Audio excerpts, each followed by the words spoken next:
Namaste everyone. My name is Pranav and I belong to Faculty of Law and Governance. In today's session, we are going to learn about Austin's conception of law. So, as we have seen in the last session, Austin is someone who is a legal positivist. And a legal positivist only concerned with the investigation and analysis of the social fact.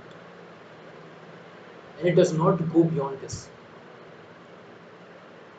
In the words of Austin, law is one thing, its merit and demerits are another. So, Austin has divorced himself from the analysis of values because values to a legal positivist renders meaningless. So, a law, according to Austin, is a description of a rule laid down for the guidance of an intelligent being by an intelligent being having power over him. Now, intelligent being refers clearly to sentient persons exercising their mental faculties. That a power may have wider connotations than mere physical might and can be explained in a psychological term as a perception by one person of another's ability and readiness to exercise coercion. Now, Austin's description of law is of orders promulgated by one person or body of person and perceived by those individuals to whom they are directed as a direction concerning conduct. Now, this view of law is fundamentally of psychological nature in that it rests upon perceptions by the governed within a community. Law, says Austin, may be categorized as improperly so-called and properly so-called. The former category is divided into laws by analogy and laws by metaphor.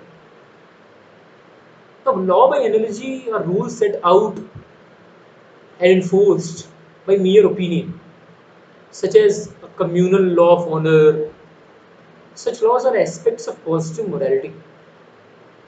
An international law is a law of honor, is a positive morality according to Austin.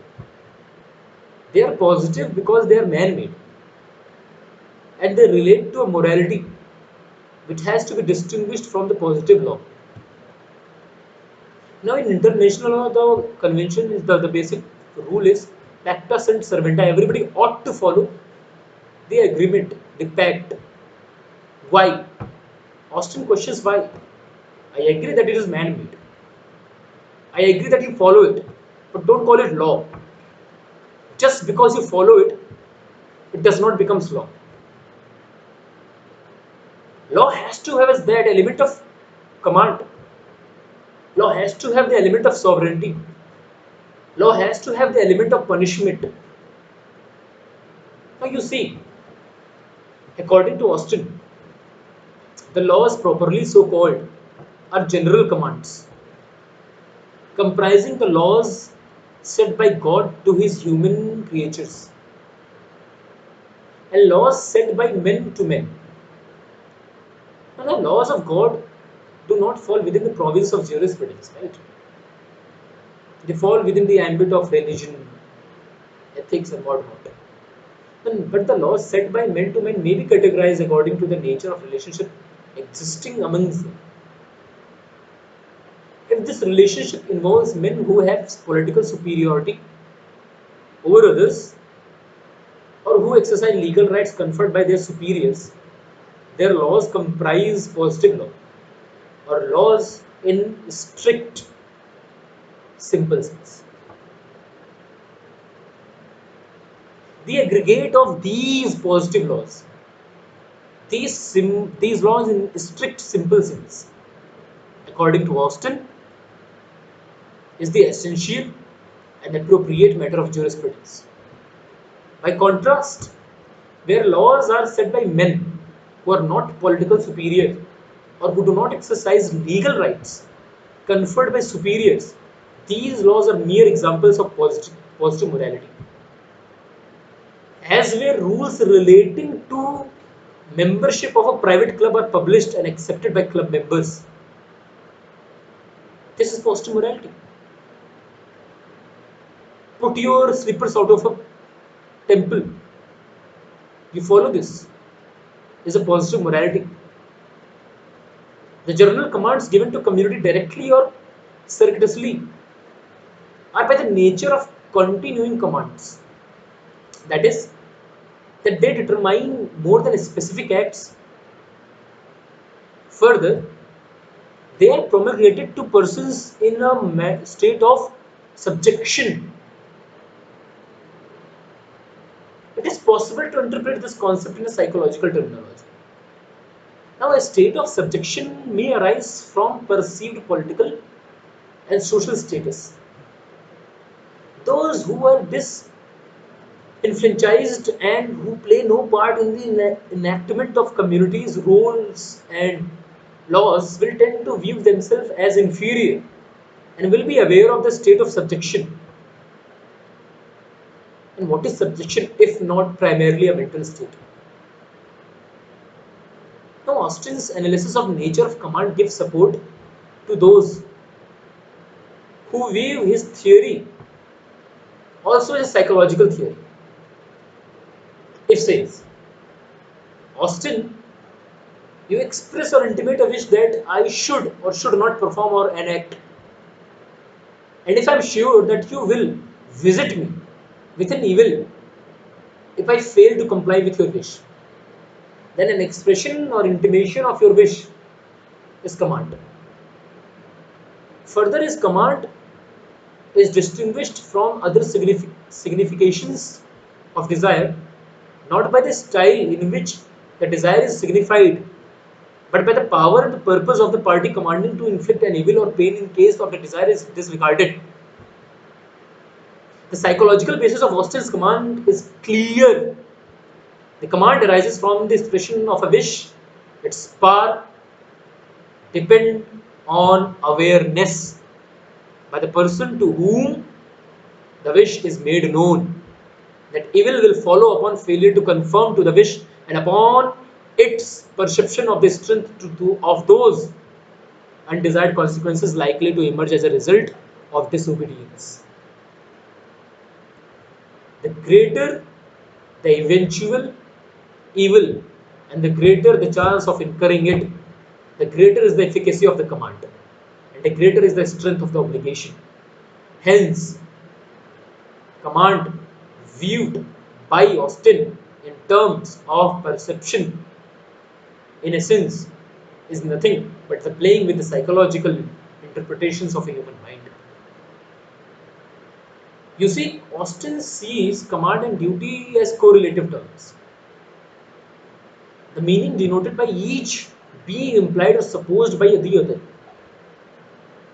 Because X is liable to evil from Y if he fails to comply with Y's signified wish. X is bound or obliged by Y's command. That is, he is under a duty to obey it. Again, Austin is viewing an essential feature of his theory, the concept of duty, in terms of personal and considered responses to the actions of others. Now, there is this obedience, there is this disobedience, there is this habit, and then comes the enforcement of the obedience, which we call the sanction, is analyzed by Austin as the evil which will probably be increased in case of command is disobeyed. So, what is sanction? Sanction is an evil which will appear in front of you when you disobey the law. That is in the case of duty being disregarded. Such an evil may be styled as a punishment. It is the sanction, that is the fear of evil and awareness of the power of another to inflict punishment in the event of non-compliance with a wish, which transforms the expression of a mere wish into a command. Now, Austin's analysis of sanction obviously needs a sovereign. As his famous line quotes, law is nothing but command of the sovereign. Now, who is sovereign? Now, he distinguishes sovereignty from other types of superiority. The essence of sovereignty is to be found in the phenomena of obedience to a perceived superior. The bulk of members of society are in the habit of disobedience or submission to a determinate and a common superior, a person, or he could be a body of person, or he could be a monarch, or in some cases can be a parliament. Now that person or body is not in the habit of obedience and in to any determinate human being. Now this, if a determinate human superior not in the habit of disobedience to a like superior receives habitual obedience from the majority of member of society, that superior is sovereign in that society. So you are here, you follow the orders of this person who is in the habit of following the orders of this person, but this person does not follow anybody's order, but his orders or his wish is followed by the members of community generally. Now essentially sovereignty involves a very fact of obedience. Now this is a habitual obedience. Now with this we come to the last part, that is whether Austin's theory employs a psychological view or not. So I would say that the command, will, habit, following, obedience, all of these are basically a state of subjection, are basically shows or portrays a mental status. So this, so we can ultimately say that Austin's theory of law, which is law is nothing but a command of sovereign, is projecting a psychological perspective of law. Now we will see in the next session HLA Hart's conception of law and what are the fundamentals of Hart's concept of a legal system. Till then, thank you.